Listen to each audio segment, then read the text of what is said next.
Hello everyone, this is the RPG Pundit here, and my goodness, someone has been an absolute mad lad, and take a look at what they have sent me in the mail. It is too large to even be visible on the screen. Look at this thing. Jesus. The Fantasy Trip Legacy Edition by Steve Jackson Games. So,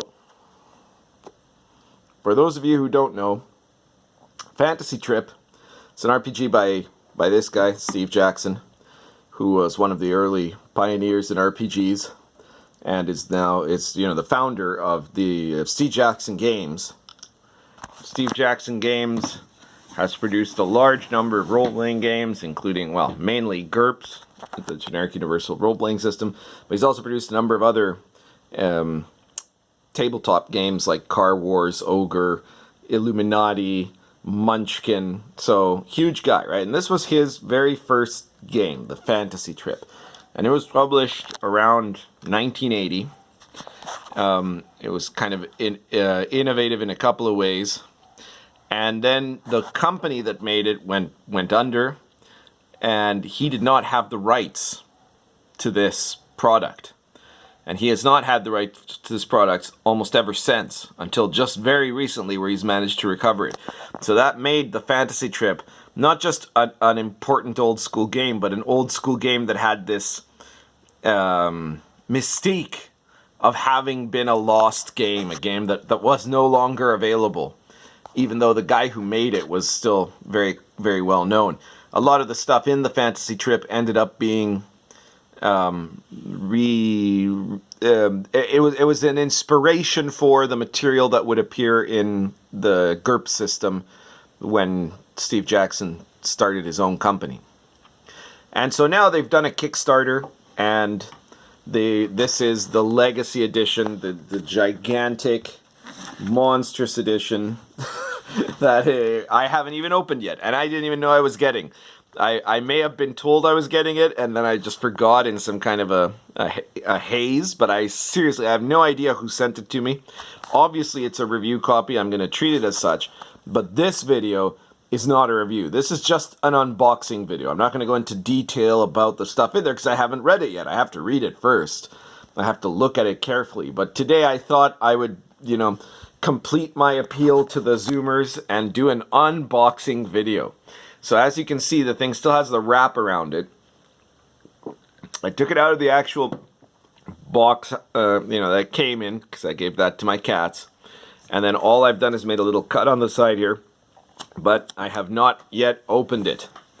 And I think this is a very interesting thing. I don't know if this was sent to me, like if it was rushed to me, if it's just a happy coincidence, but right now, Steve Jackson Games is in the news, in the gaming news, because they have decided to stand with and not let themselves be manipulated by the SJWs into denouncing Frog God Games. Frog God Games is a publisher of OSR products. They make good stuff. Whose founder, Bill Webb, was given some very dubious accusations of harassment at a con.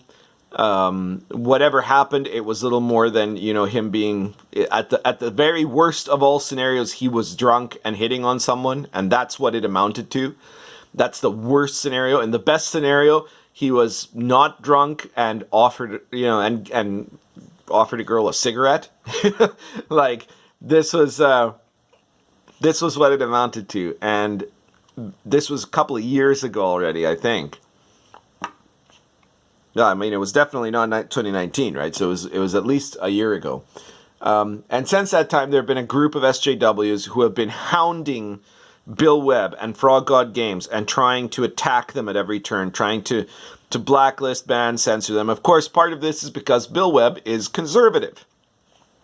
Obviously, right? That's what you do. You go after, if you're an SJW, you go after the conservative types. Now, Steve Jackson is a crazy libertarian, right?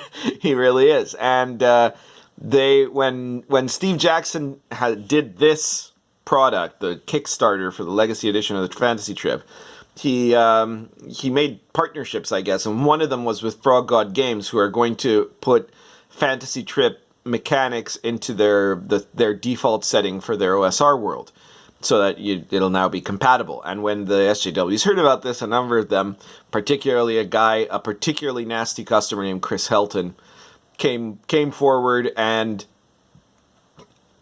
started viciously attacking both Frog God and Steve Jackson, calling for boycotts, calling for bans, calling for blacklistings, and all of this. And Steve Jackson Games, being the much bigger of the two companies, could have freaked out and, been as cowardly as other companies have been in the past, and immediately, canceled all affiliation and denounced everything and what have you. But instead, they said, no, we're continuing forward. We don't think that this is a meritorious case, and we are going to proceed, right? This isn't worthy enough to stop our relationship with Frog God.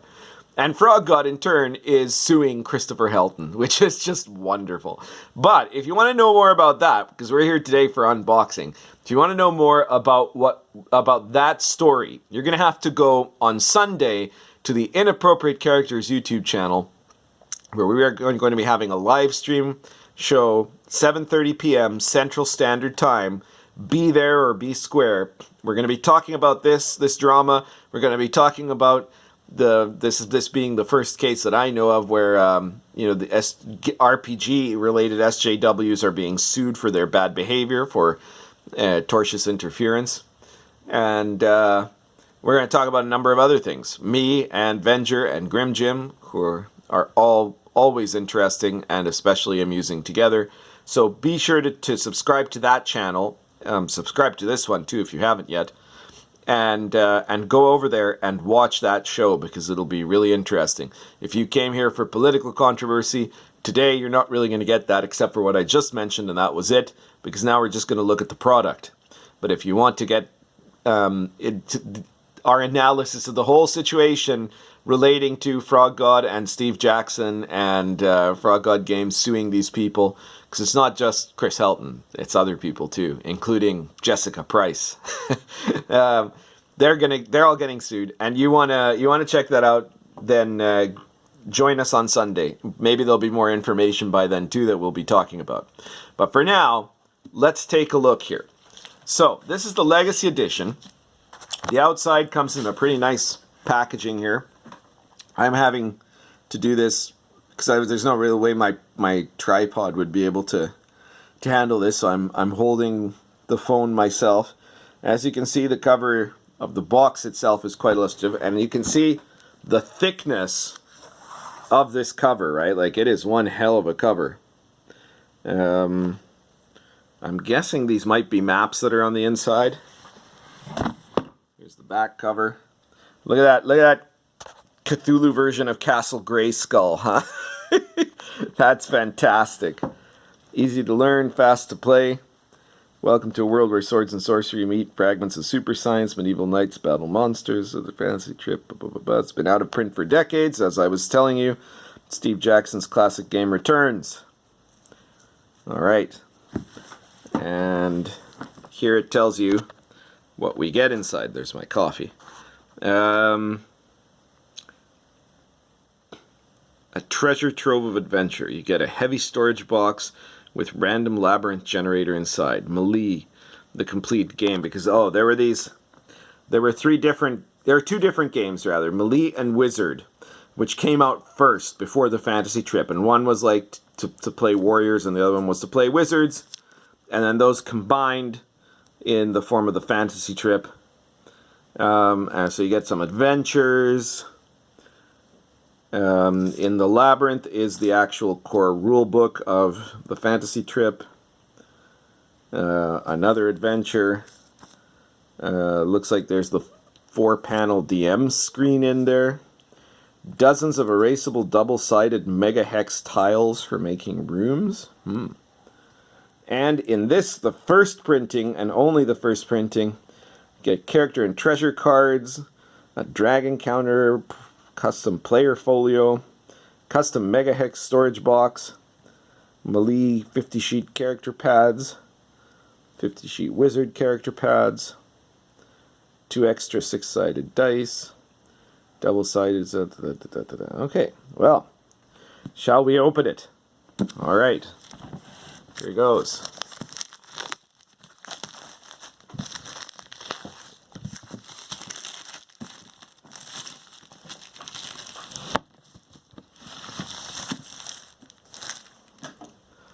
Well, that's looking very pretty there. Yeah.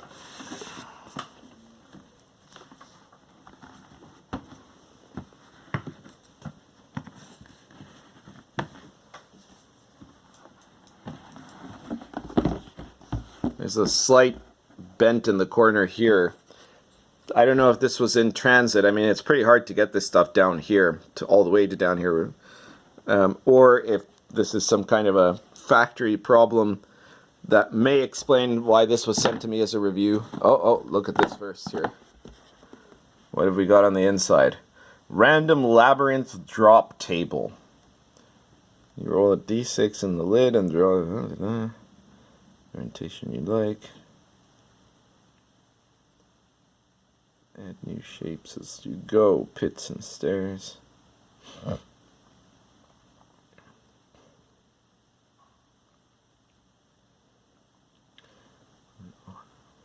Okay.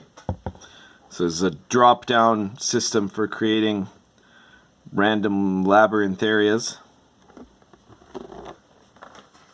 I'm not sure exactly how that works. I'll have to look at it more carefully. Read this first. She's coming to read it too. Holy crap, will you look at what's under there? There's actually other boxes. Oh, and obviously, who's gone into a box? Yeah, there we go. Alright. So, read this first. The Fantasy Trip Legacy Edition. Welcome to the Fantasy Trip. Thank you for your support. We have a lot of things for you. My suggestion is check out the erasable character cards. 2 are shown on this page. Yes, that's all you need to do to go into battle or raid a dungeon. There are 8 blank cards and 6 pads of paper blanks for you to start making your own. Find at least one other player if you can. Many games work if you plan to play both sides. Play Mewe with the pre-generated characters. Learn the combat system. Then add wizards, summon some wolves, zap some monsters, see how the wizards equip right up with the fighters. Death Test Adventures, Into the Labyrinth, Tullenkar's Lair, and there's Steve Jackson's little thank you. It's in the box. Okay, so this is a repeat of what was on the outer cover. And now we have, here is Mewe,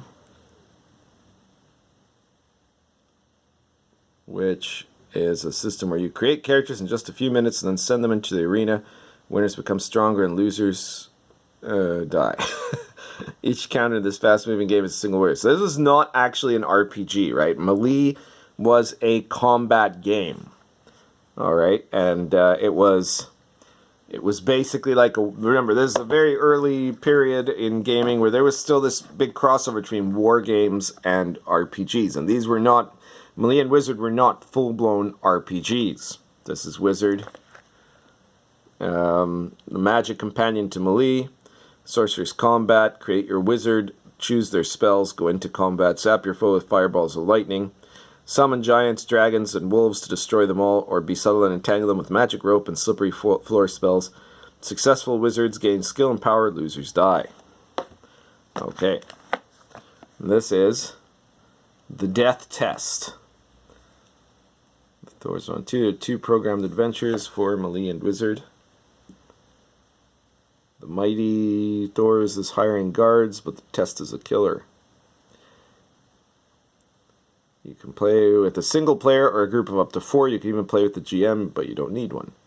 There are pre-programmed adventures that take you through the labyrinth. Your choices determine what paragraph you go next. So it's a bit like a choose-your-own-adventure sort of situation.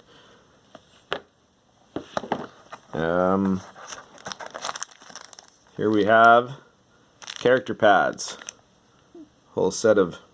This is basically everything you need for the character sheet. Here we have fighter cards. Fighter card instructions. These are 32-point fighters with legal combinations of weapons and armor. If you want less powerful characters, okay, right. And here's to roll for treasure, what they start with.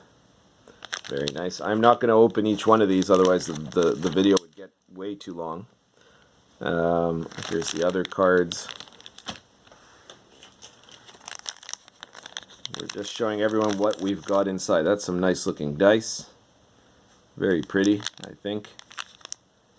Blue and red. That is to say a wizard and a warrior, I guess.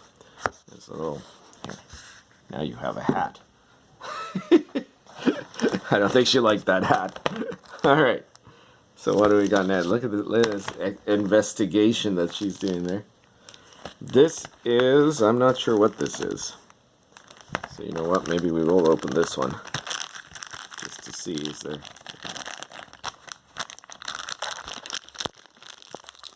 I'll be weird looking at my cat there while I do this.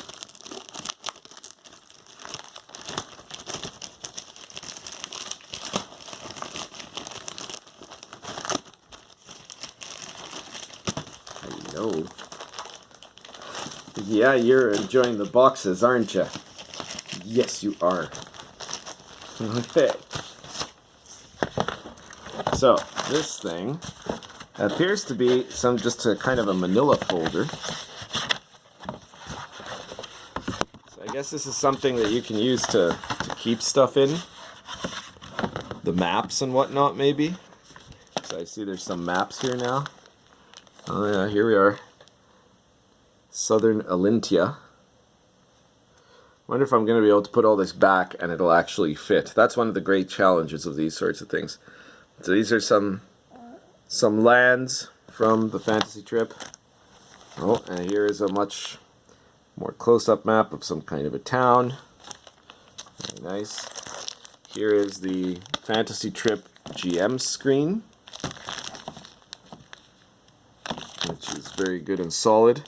By the way, if you're the person who sent me this, please let me know, because I have forgotten.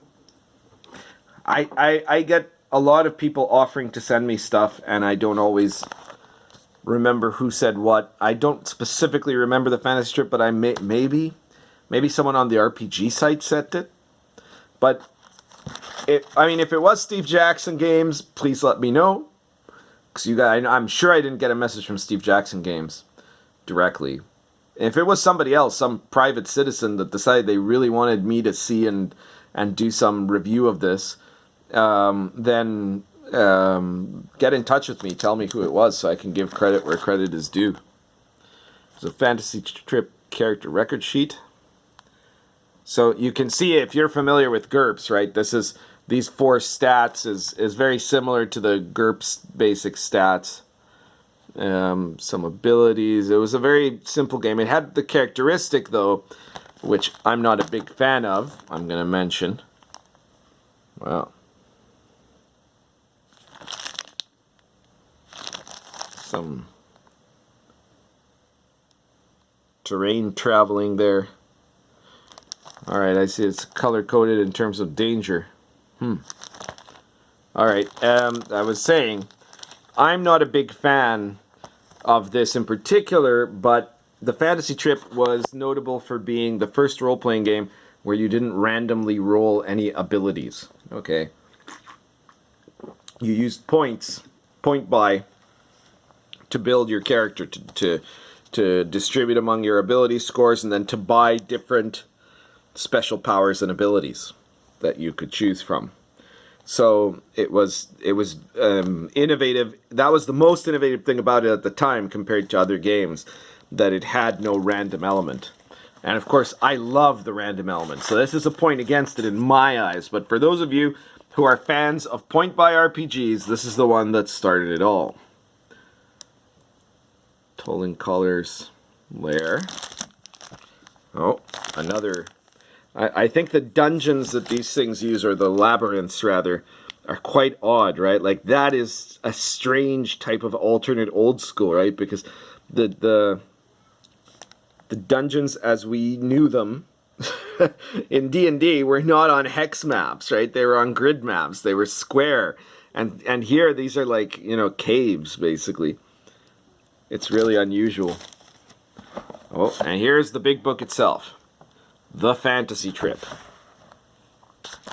So, this is the rule book. Again, this is not a review right now, so I'm not going to be going meticulously through it.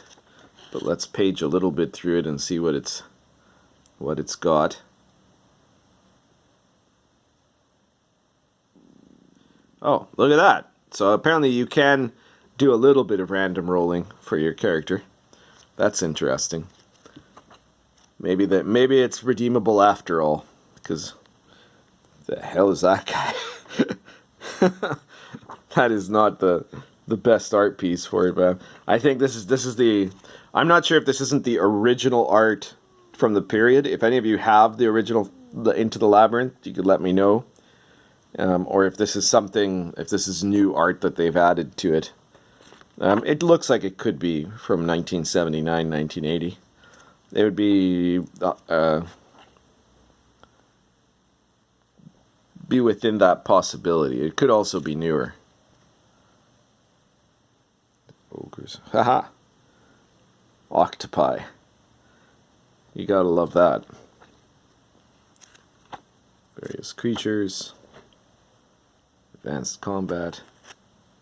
Man, these pictures of... I wonder if these aren't like backers or something. I'm not sure, but it's just... This is awful, I've gotta say. Like, that's alright, you know, pretty cool. And then you have... Oh, look, a group of nerds doing cosplay at a Ren fair or something. It's just sad. But on the whole, this looks like it's going to be pretty damn interesting, right? We're gonna have to see. I will be doing a review of this product, which will probably end up taking the format of a video review, given the variety of products that there are. But that, by the looks of it, it's going to take me some time to read through, to study through everything, and give a good, decent, and thorough review, because I do not give half-assed reviews. If you've seen any of my written reviews, you'd know that. Magic item creation table. Alright, well, that's some neat stuff there. And this isn't over yet. What is this? Oh, these are the hexes. Oh, yeah, this is apparently the last thing. Illustrations by Dyson Logos. Okay, I know that name. Oh. Ho ho. There we are. So. Alright. These are cut-outable. Okay, so this is how you can just lay out. You saw how those labyrinths looked like in the adventures, those weird cave things. So you could lay this out in different patterns. So if you're into miniature type play, if you can do it with cardboard cutouts. I'm sure there are some cardboard cutouts in the basic boxes. There's also a lot of places nowadays where you can buy cardboard cutout type products. Presses Intermedia does that, I think.